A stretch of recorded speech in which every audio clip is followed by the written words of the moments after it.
تاج الدین اولیاء کا حکم ہے کہ اماں صاحبہ کے یہاں جاؤ اور پھر ہمارے یہاں آیا کرو۔ یہی اور اسی بات سے ثابت ہوتا ہے کہ حضور تاج الدین اولیاء کی نظر میں اماں صاحبہ کا ایک اعلیٰ مقام تھا۔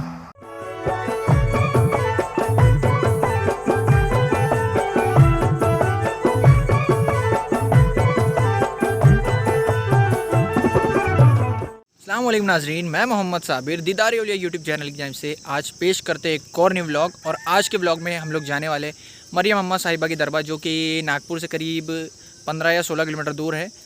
تو جانے کا آپ کو بتا دیں گے راستہ کہ کس طرح سے جانا ہے۔ آج ہمارے ساتھ پھر سے وکیل بھائی موجود ہے اور ہماری ایکٹیوا بھی موجود ہے، تو ایکٹیوا پہ ہم لوگ دونوں جانے والے ہیں۔ اور ایک اور بات، جو پرانے راستے سے ابھی جاتے تھے ہم لوگ، مطلب لاسٹ ٹائم، تو وہ راستہ ابھی ملٹری کیمپ کی وجہ سے ہو چکا ہے بند، تو نئے والے راستے سے بھی جانا ہے۔ تو ابھی ہم لوگ جائیں گے یہاں سے سیدھا پہلے کامٹی سے جائیں گے، پھر کنان 4 یا 5 کلومیٹر دور ہے وہاں سے۔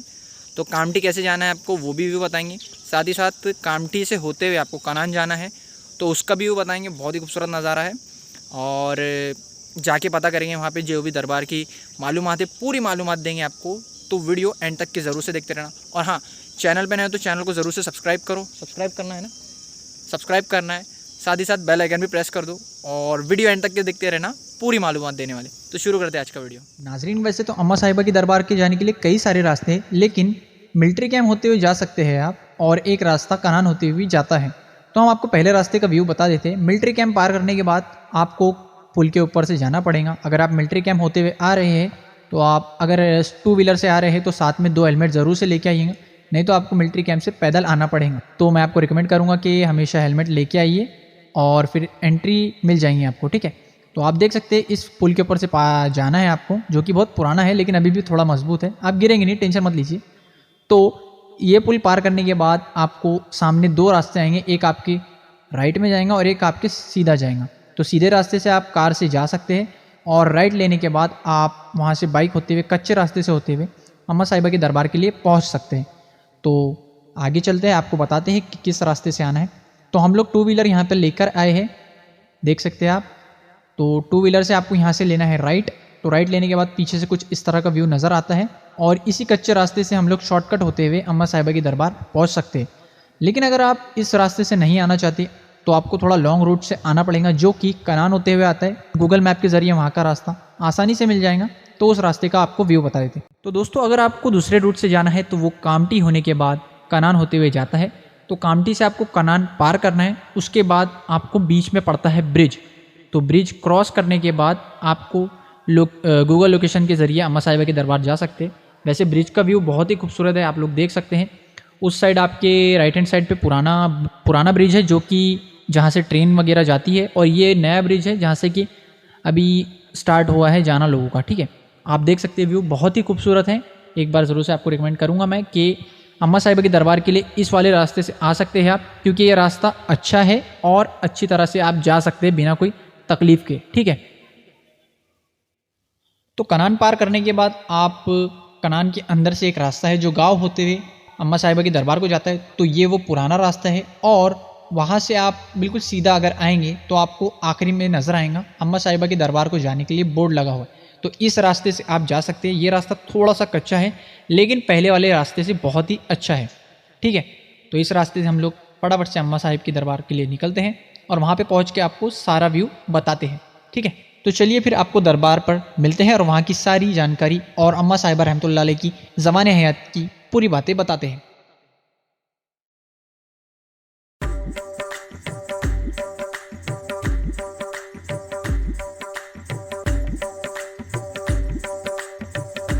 الحمدللہ ہم لوگ فائنلی پہنچ چکے ہیں اماں صاحبہ کی دربار۔ جیسے کہ آپ لوگ دیکھ سکتے ہیں میرے پیچھے میں وہاں پر گیٹ ہے، اور سامنے کا گیٹ رہا اس طرف، تو اس طرف سے آ سکتے ہو آپ، اور بہت ہی خوبصورت نظارہ ہے۔ ابھی اندر جا کے آپ کو دربار کی زیارت بھی کراتے ہیں، ساتھ ہی ساتھ پوری انفارمیشن بھی دیں گے یہاں کی کہ کیسے ہے اور کیا کرامات وغیرہ ہے۔ تو چلیے اندر جاتے ہیں اور آپ کو دربار کا دیدار کراتے ہیں۔ السلام علیکم ناظرین و حضرات، دیدار اولیاء یوٹیوب چینل کی جانب سے میں محمد صابر آپ کے سامنے پیش کرتے ہیں حضور مریم اماں تاجی صاحبہ رحمۃ اللہ علیہ کی سوانح حیات۔ ان کی سوانح حیات کے متعلق معلومات ہم نے 2 کتابوں سے کی ہے، گل گلشن تاج اور تذکرہ بابا تاج الدین اولیاء رحمۃ اللہ علیہ مکمل سوانح عمری۔ ان دونوں کتاب کی مدد سے ہم نے حضور مریم اماں تاجی صاحبہ کی سوانح حیات پر روشنی ڈالی ہے۔ آپ اماں صاحبہ کا اصل نام ایوز بی ہے۔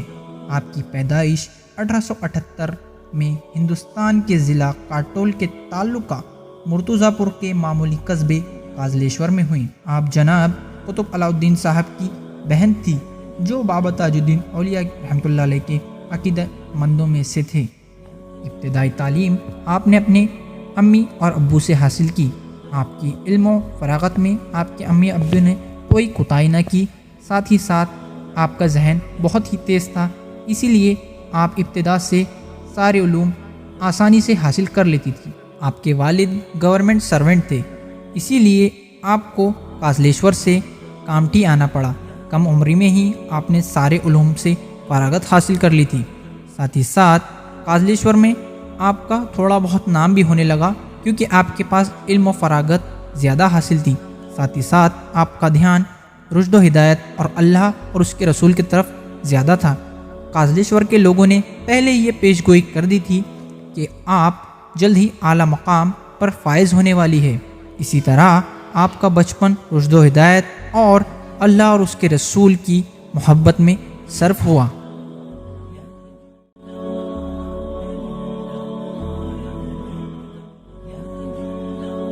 جب کچھ سال بعد آپ جوانی کی عمر میں پہنچی تو آپ کی نہ چاہتے ہوئے بھی آپ کی شادی کروا دی گئی۔ آپ ہمیشہ اللہ اور اس کے رسول کی محبت میں کھوئی رہتی، نتیجتاً شادی کے بعد بھی آپ اپنے گھر کے کسی کام میں دلچسپی نہ لیتی۔ اسی وجہ سے آپ کے گھر والوں نے آپ کو واپس آپ کے بھائی کے ہاں بھجوا دیا۔ آپ کے بھائی جناب قطب علاء الدین آپ کو وہاں سے واپس لے آئے۔ ایک دن آپ کے گھر ایک فقیر آئے اور آپ سے کہنے لگے کہ تمہیں جلد ہی کوئی اعلیٰ مقام حاصل ہونے والا ہے، لہٰذا تم تاج الدین اولیاء رحمۃ اللہ علیہ سے تعلق رکھتی ہو۔ کامٹی میں موجود صفت درویش عبد الحمید نے آپ کے متعلق پیشن گوئی کر دی تھی کہ آپ کا تعلق تاج الدین اولیاء رحمۃ اللہ علیہ سے ہے، لہٰذا رہنمائی اور روحانی سکون کے لیے آپ تاج الدین اولیاء سے ملے۔ یہ بات آپ کے بھائی کو جیسے ہی پتہ چلی، آپ کے بھائی آپ کو لے کر حضور تاج الدین اولیاء رحمۃ اللہ علیہ کی بارگاہ میں حاضر ہوئے۔ حضور تاج الدین اولیاء اس وقت پاگل خانے میں موجود تھے۔ آپ تاج الدین اولیاء نے جیسے ہی اماں صاحبہ کی طرف دیکھا اور فرمایا، تم اب آ رہی ہو؟ میں تمہارا ایک مدت سے انتظار کر رہا ہوں، اور آپ کو بیٹھنے کو کہا۔ حضور تاج الدین اولیاء کی نظر آپ پر پڑنی ہی تھی کہ آپ اماں صاحبہ کو سکونت ملی۔ حضور تاج الدین اولیاء نے آپ کی چوڑیاں توڑ دی اور آپ سے کہا، روزانہ آیا کرو۔ حضور تاج الدین اولیاء آپ کو اماں صاحبہ کہا کرتے تھے، لہٰذا آپ کا نام ایوز بی تھا، لیکن حضور تاج الدین اولیاء نے آپ کو اپنے امی جان حضور مریم اماں صاحبہ کا نام عطا کیا، ساتھ ہی ساتھ آپ کو ایک خاص مقام بھی دیا۔ اماں صاحبہ حضور کے یہاں روز آتی اور ایک مخصوص مقام سے کھڑے ہو کر حضور تاج الدین اولیاء کا دیدار کرتی۔ حضور تاج الدین اولیاء کے دیدار سے نسبت سے آپ کو کھانے پینے کا بھی نہ ہوش رہتا اور آپ دن بدن کمزور ہونے لگی، لہٰذا کچھ دن بعد آپ کی حالت کمزور سے کمزور ہونے لگی۔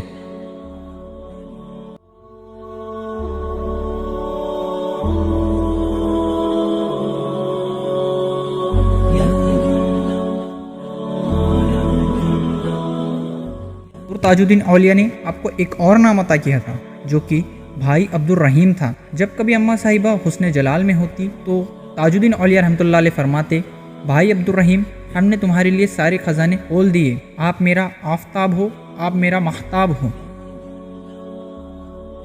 پاگل خانے سے جب آپ حضور تاج الدین اولیاء کی رہائی ہوئی تو اماں صاحبہ رحمۃ اللہ علیہ آپ کے ہمراہ بن کر آپ کے مریدوں کے ساتھ باقی تشریف لائی اور وہاں پر قیام حاصل کیا۔